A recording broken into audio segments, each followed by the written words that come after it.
India के एक बहुत ही अनॉइंटेड प्रॉफिट साधु सुंदर सेल्वराज ने ये भविष्यवाणी की है कि एक और वायरस, एक और महामारी जो कोरोना वायरस से भी भयंकर होगी, इस दुनिया को हिला के रखने वाली है। उस महामारी के सामने कोरोना वायरस एक छोटा सा बच्चा दिखेगा। जिस तरह एक हॉर्नेट मक्खी के डंक मारने पर शरीर पर फोड़े हो जाते हैं, जलन होती है, उसी तरह जब ये महामारी आएगी तो लोगों के पूरे शरीर पर, खासकर मुंह और छाती पर फोड़े होंगे और पूरे शरीर में जलन और गर्मी होगी और शरीर का तापमान 100 डिग्री फ़ारेनहाइट से भी बढ़ जाएगा। प्रॉफिट ने बताया कि डॉक्टर्स और साइंटिस्ट इसकी कोई वैक्सीन, कोई दवा बना नहीं पाएंगे और इस वायरस से भारी गिनती में लोग मरेंगे। साधु जी ने कहा कि सरकारों ने बहुत अच्छा काम किया और अपने अपने देश में लॉकडाउन किए, पर जब ये अगला वायरस आएगा तो कोई प्रयास सफल ना होगा। 2020-2021 में बहुत बुरा समय आने वाला है। जो परमेश्वर की आज्ञाओं को मानते हैं और जो लोग जीवित परमेश्वर से डरते हैं, वही इस महामारी से बच पाएंगे। तो जो भविष्यवाणियां एक साधु का पहरावा पहने हुए प्रॉफिट ने की हैं, क्या हमें इसे गंभीरता से लेना चाहिए? मैं आपको बताना चाहता हूं कि प्रॉफिट साधु सुंदर सेल्वराज एक बहुत ही अनॉइंटेड प्रॉफिट हैं, जिन्होंने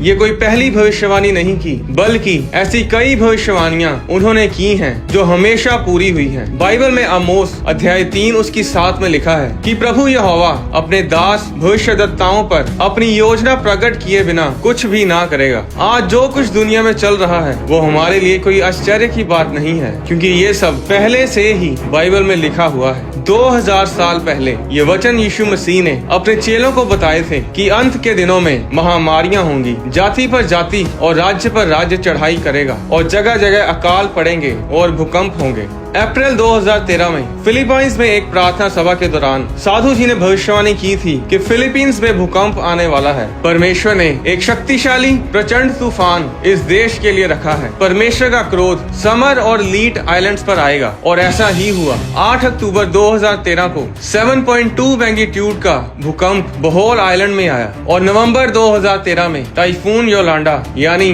तूफान योलांडा ने फिलीपींस में हाहाकार मचा दिया। 11 करोड़ से भी ज्यादा लोग इसकी चपेट में आए और हजारों लोग बेघर हो गए। जब ये भविष्यवाणी की गई थी तब किसी न्यूज चैनल ने, किसी मीडिया वाले ने इस पर ध्यान नहीं दिया, पर जब भविष्यवाणी पूरी हुई तब मीडिया ने इस भविष्यवाणी को न्यूज पर दिखाना शुरू किया। पूरे फिलीपींस, सिंगापुर, चाइना, जापान और दुनिया भर के टीवी चैनल्स पर यही खबर चल रही थी कि एक इंडियन प्रॉफिट ने इस भयंकर तूफान के बारे पहले से ही भविष्यवाणी की थी। इस न्यूज को आप गूगल पर सर्च करके देख सकते हैं। 24 सितंबर 2010 को साधु जी ने एक और भविष्यवाणी की थी कि मैंने एक शक्तिशाली स्वर्गदूत को पैसिफिक ओशन पर खड़े देखा, जिसके हाथ में एक लंबी तलवार थी और उसके साथ सैकड़ों स्वर्गदूत थे जो एशिया की तरफ मुंह करके खड़े थे। जो 2004 में हुआ था वही फिर से होगा, यानी कि फिर से सुनामी आएगी। परमेश्वर से डरो, परमेश्वर के न्याय का समय आ चुका है। और ऐसा ही हुआ। 11 मार्च 2011 को इतिहास का 5वां बड़ा भूकंप जापान में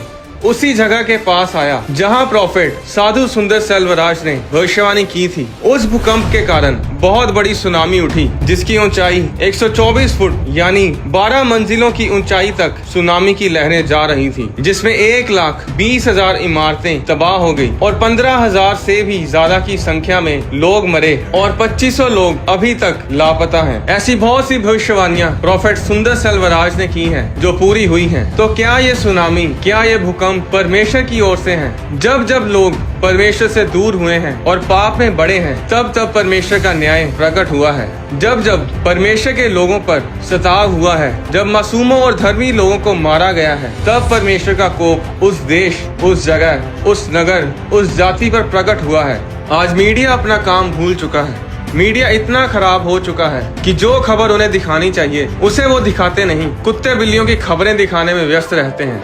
अगर मीडिया इन भविष्यवाणियों को अपने चैनल्स पर दिखाए तो लोग न सिर्फ अपने गलत रास्तों से फिरेंगे बल्कि देश बचाए जाएंगे। बाइबल में योना अध्याय 1 में लिखा है कि जब नीनवे शहर का पाप बढ़ गया तो परमेश्वर ने अपने दास भविष्यद्वक्ता योना को नीनवे शहर प्रचार करने के लिए भेजा कि 40 दिनों में नीनवे शहर तबाह कर दिया जाएगा। जब राजा को इस भविष्यवाणी के बारे में पता चला तो योना अध्याय 3 उसकी 6 में लिखा है, तब ये समाचार नीनवे के राजा के कान में पहुंचा और उसने सिंहासन पर से उठ अपना राजकीय ओढ़ना उतार कर टाट ओढ़ लिया और राख पर बैठ गया। और राजा ने प्रधानों से सम्मति लेकर निन्वे में इस आज्ञा का ढिंढोरा पिटवाया कि क्या मनुष्य, क्या गाय बैल, क्या भेड़ बकरी या अन्य पशु कोई कुछ भी ना खाए, वे ना खाएं और ना पानी पिएं। मनुष्य और पशु दोनों टाट ओढ़ें और वे परमेश्वर को पुकारें। वे अपने गलत कामों से फिरें और उस उपद्रव से जो वे करते हैं पश्चाताप करें। संभव है परमेश्वर दया करे और अपनी इच्छा बदल दे और उसका भड़का हुआ कोप शांत हो जाए और हम नष्ट होने से बच जाएं। जब परमेश्वर ने उनके कामों को देखा कि वे गलत रास्तों से फिर रहे हैं, तब परमेश्वर ने अपनी इच्छा बदल दी और उसकी जो हानि करने की ठानी थी उसको ना किया। अगर वो राजा उस भविष्यवाणी को गंभीरता से ना लेता और उस भविष्यद्वक्ता पर विश्वास ना करता तो उसने तो खत्म होना ही था, साथ ही वो पूरा निन्वे शहर भी तबाह हो जाना था। आज समस्या ये है कि आज देश के हाकिम, देश के प्रधानमंत्री, राष्ट्रपति, देश को चलाने वाले लोग ना तो परमेश्वर की सुनते हैं और ना परमेश्वर के दासों की। पुराने समय में जो राजा सफल थे, उनकी सफलता का राज यही था कि वो परमेश्वर के दासों की अगुवाई में चलते थे। जीवित परमेश्वर के भविष्यद्वक्ता राजा को बताते थे कि राजा, तुझे अब क्या करना है, परमेश्वर तुझसे क्या चाहता है, तुझे ये जंग कैसे लड़नी है, किसको मारना है और किसको छोड़ना है। और जब तक राजा उन परमेश्वर के भविष्यद्वक्ताओं की अगुवाई में चलते थे तब वो सफल होते थे। आज भी कुछ नहीं बदला है। अगर देश को चलाने वाले लोग जीवित परमेश्वर के भविष्यद्वक्ताओं की अगुवाई में चलेंगे तो देश धरती पर स्वर्ग जैसा होगा। जिस देश को ये पता हो कि क्या होने वाला है, वो हमेशा उस आने वाले संकट के लिए तैयार रहेगा या फिर पश्चाताप करेगा और उस संकट से बच जाएगा। उत्पत्ति अध्याय 41 में लिखा है, सब देशों में अकाल पड़ने लगा परंतु मिस्र देश में अन्न था। जब मिस्र का सारा देश भूखों मरने लगा तब प्रजा फिरौन से चिल्ला चिल्ला कर रोटी मांगने लगी और वह सब मिस्रियों से कहा करता था, यूसुफ के पास जाओ और जो कुछ वह तुमसे कहे वही करो। इसलिए जब अकाल सारी पृथ्वी पर फैल गया और मिस्र देश में अकाल का रूप भयंकर हो गया, तब यूसुफ सब भंडारों को खोल खोल के मिस्रियों के हाथ अन्न बेचने लगा। इसलिए सारी पृथ्वी के लोग मिस्र में अन्न मोल लेने के लिए यूसुफ के पास आने लगे, क्योंकि सारी पृथ्वी पर भयंकर अकाल था। अगर फिरौन के पास यूसुफ ना होता, अगर फिरौन यूसुफ की बातों पर विश्वास ना करता, तो ना तो फिरौन बच पाता और ना उसके लोग। आज देश को चलाने वाले लोगों को परमेश्वर के दासों की अगुवाई में चलने की जरूरत है, ताकि जब अकाल आए, जब महामारियां आए, तब देश नीचे की बजाय ऊपर जाए।